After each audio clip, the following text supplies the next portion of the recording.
Hello friends, welcome to my YouTube channel school of knowledge. आज मैं आपके लिए Jawaharlal institute of post graduate medical education and research यानी कि जिसे हम शॉर्टकट में जिपमर भी कहते हैं से जारी नोटिफिकेशन को लेकर आई हूँ। जिप और ये जो नोटिफिकेशन जारी हुई है ये रिक्रूटमेंट किसके लिए जारी हुई है? नर्सिंग ऑफिसर के लिए जारी हुई है। नर्सिंग ऑफिसर की पोस्ट है, पुडुचेरी द्वारा जारी की गई है। और जो इसकी इम्पोर्टेंट डेट्स हैं वो हम देख लेते हैं। जो इम्पोर्टेंट डेट ऑनलाइन रजिस्ट्रेशन करने की है वो 7 नवंबर 2022 से शुरू हो चुकी है और ये इसकी वेबसाइट है। ठीक है, जो फॉर्म भरने की लास्ट डेट है 1 दिसंबर 2022 तक चलेगी। और चूंकि इसमें ऑनलाइन एग्जाम होगा तो जो हॉल टिकट जारी कर दिया जाएगा 10 दिसंबर 2022 तक। और जो एग्जाम होगा ऑनलाइन होगा, कंप्यूटर बेस्ड टेस्ट होगा, जो कि 18 दिसंबर 2022 को लिया जाएगा। ठीक है, यदि आप रिटन टेस्ट में पास हो जाते हैं तो आपको स्किल टेस्ट देना होगा कि मतलब आप काम कैसा कर रहे हैं। तो वो एक तरह से क्वालिफाइंग नेचर का ही होगा, उसमें सिलेक्शन रिजेक्शन वो कोई बहुत बड़ी चीज़ नहीं है। मेन है आपको क्वालिफाई करना है रिटन एग्जामिनेशन। ये पोस्ट की डिटेल देख लेते हैं। ये पोस्ट है जिपमर द्वारा जारी हुई, जिसमें आप देख सकते हैं नर्सिंग ऑफिसर की पोस्ट है। टोटल 433 पोस्ट आ रखी है, जिसमें अनरिजर्व कैंडिडेट्स के लिए 175 पोस्ट है, ईडब्ल्यूएस के लिए 43 है सीट्स, ओबीसी के लिए 116, एससी के लिए 66 और एसटी कैटेगरी के लिए 33 पोस्ट है। जिसमें कह रहा है कि 80% पोस्ट जो है नर्स फीमेल कैंडिडेट्स के लिए रिजर्व की गई है। साथ ही साथ 23 पोस्ट जो है पीडब्ल्यूडी कैंडिडेट्स के लिए भी रिजर्व रखी गई हैं।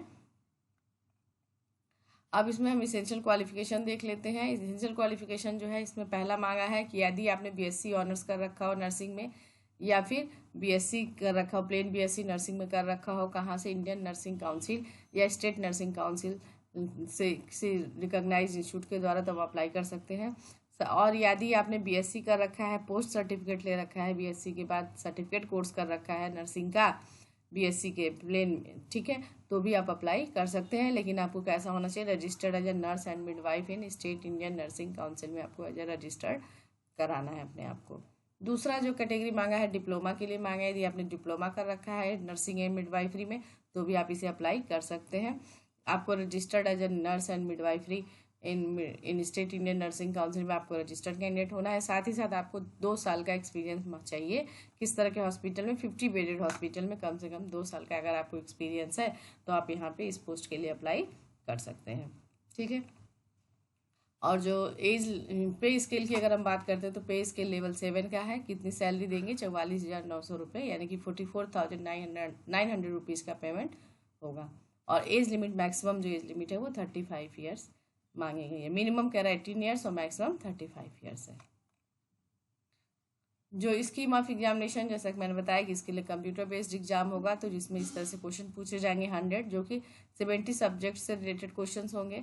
और 30 क्वेश्चन जो होंगे आपके जनरल नॉलेज, जनरल इंटेलिजेंस और जनरल इंग्लिश और जनरल मैथमेटिक्स के क्वेश्चन होंगे, यानी कि टोटल 100 क्वेश्चन होंगे। और हर क्वेश्चन जो ईच क्वेश्चन होगा 4 नंबर का एक क्वेश्चन होगा।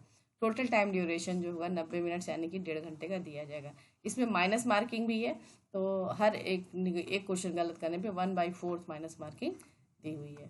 ठीक है, तो एग्जामिनेशन उसके बाद यदि आप रिटन टेस्ट हो जाता है तो आपको स्किल टेस्ट भी देना पड़ेगा, जो कि क्वालिफाइंग नेचर का होगा। ठीक है, इसमें कह रहा है कि किस तरह से आपका दोनों बटा हुआ है। तो जो रिटन एग्जामिनेशन के लिए कम से कम कितनी क्वालिफिकेशन चाहिए आपको, क्या इस एलिजिबिलिटी, कितना मिनिमम क्वालिफिकेशन मार्क्स जो होगा आपका रिजर्व ईडब्ल्यूएस के लिए 50, ये सीबीटी एग्जाम के लिए, वही स्किल टेस्ट के लिए 50 तीनों में ही है। लेकिन रिटन टेस्ट के लिए देखिए चेंज हुआ है। ठीक है, ईडब्ल्यूएस पीडब्ल्यूडी अगर कैंडिडेट है तो 45 और एससी एसटी ओबीसी के लिए 40 मार्क्स कम से कम पाना जरूरी है, तभी आप जो है सिलेक्शन होगा।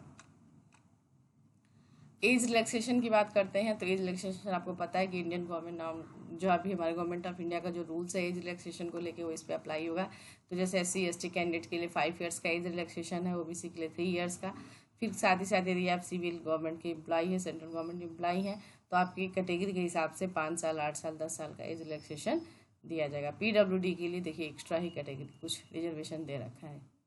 ठीक है, कह रहा है कि no age relaxation would be available to SC ST OBC candidates applying for unreserved vacancy. यदि आप अनरिजर्व पोस्ट के लिए अप्लाई करेंगे तो आपको कोई भी रिजर्वेशन या एज रिलैक्सेशन आपको नहीं दिया जाएगा। ठीक है, फॉर्म जो आपको भरना है, जो भी चीज़ें हैं वो ऑनलाइन ही भरना है। और ये हॉरिजेंटल पोस्ट रिजर्वेशन है पीडब्ल्यूडी कैंडिडेट्स के लिए दिखा रखा है किस तरह से हम लेंगे। फॉर्म आपको मैंने बताया कि ऑनलाइन ही भरना है, वेबसाइट पे जाके भरना है। इस वेबसाइट से जाके आपको फॉर्म को फिल करना है। जो अप्लीकेशन फ़ी है वो देख लेते हैं। अनरिजर्व EWS कैंडिडेट्स के लिए 1500 रुपये का फ़ीस है, प्लस ट्रांजेक्शन चार्जेस जो भी लगेगा। OBC कैटेगरी के लिए भी 1500 रुपये है, SC ST के लिए 1200 रुपये है। वहीं जो PWD का कैंडिडेट अगर है तो उसको कोई भी अप्लीकेशन फ़ी नहीं देना है। ठीक है, ये इंपॉर्टेंट चीज़ें हो गई एग्जामिनेशन फ़ी को लेके। अब आइए ऑनलाइन चलते हैं फॉर्म के लिए। और इसमें आपको कुछ चीज़ें हैं जो आपको रिक्वायरमेंट होंगी, जैसे कि आपको कुछ सर्टिफिकेट चाहिए होंगे। जैसे कि एक तो आपका कास्ट सर्टिफिकेट चाहिए यदि आप अप्लाई कर रहे हैं, डॉक्यूमेंट्स अपलोड होंगे। ठीक है, दूसरा है यदि आप PWD कैंडिडेट्स हैं तो उसका सर्टिफिकेट चाहिए, एक्सपीरियंस सर्टिफिकेट चाहिए, तथा NOC यदि आप कहीं वर्किंग है तो NOC सर्टिफिकेट आपके पास होना चाहिए, क्योंकि ये सारी चीज़ें आपको ऑनलाइन अपलोड करनी है। आइए अब इसकी मेन वेबसाइट पे चलते हैं। तो देखिए, ये Jawaharlal institute of post graduate medical education and research इसकी मेन वेबसाइट है जिपमर की। वहाँ पे जाइए, यहाँ पे नीचे आएंगे आप, यहाँ देखिए जॉब्स पे क्लिक करेंगे। जैसे ही जॉब्स पे क्लिक करेंगे तो एक नया वेब पेज ओपन होगा। ये नया वेब पेज जॉब्स का ओपन हो गया। यहाँ पे आप नीचे आएंगे तो आप ये देखेंगे कि ये नर्सिंग ऑफिसर 7 नंबर की जो पोस्ट है, serial number 7, recruitment post of nursing officer, ये 3 नवंबर के एडवर्टीजमेंट है। ठीक है, यहाँ पे 3 तरह के एडवर्टीजमेंट दिखा रखा है। तो हमने क्या किया, हमें डिटेल नोटिफिकेशन चाहिए तो हमने इस पर क्लिक किया, तो आपको ये डिटेल एडवर्टीजमेंट आपको मिल जाएगा।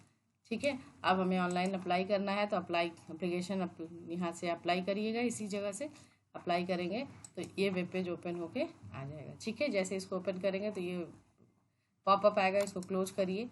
ठीक है, एप्लीकेशन नेम, ये प्राइवेसी, ठीक है, ये कह रहा है। ये सारी चीज़ें जो आप अपना ध्यान से पढ़ लीजिएगा क्या क्या चीज़ें कह रही हैं। उसके बाद इंस्ट्रक्शन है, आपको क्या करना पड़ेगा। सबसे पहले यदि आप रजिस्ट्रेशन कराना पड़ेगा तो सबसे पहले रजिस्ट्रेशन कराइए। यहाँ पे अपना आपको नाम लिखना है, date of birth, mobile number, email ID declaration डाल के आपको फॉर्म को सबमिट करना है। इस तरह से आपका रजिस्ट्रेशन हो जाएगा। जब रजिस्ट्रेशन हो जाएगा तो आपको फॉर्म को आगे फिल करना होगा। तो फ्रेंड्स, होप करती हूँ आपको इन्फॉर्मेशन अच्छी लगी होगी। इसी तरह की जॉब से रिलेटेड नोटिफिकेशंस के लिए मेरे चैनल से बने रहिए। Thank you so much.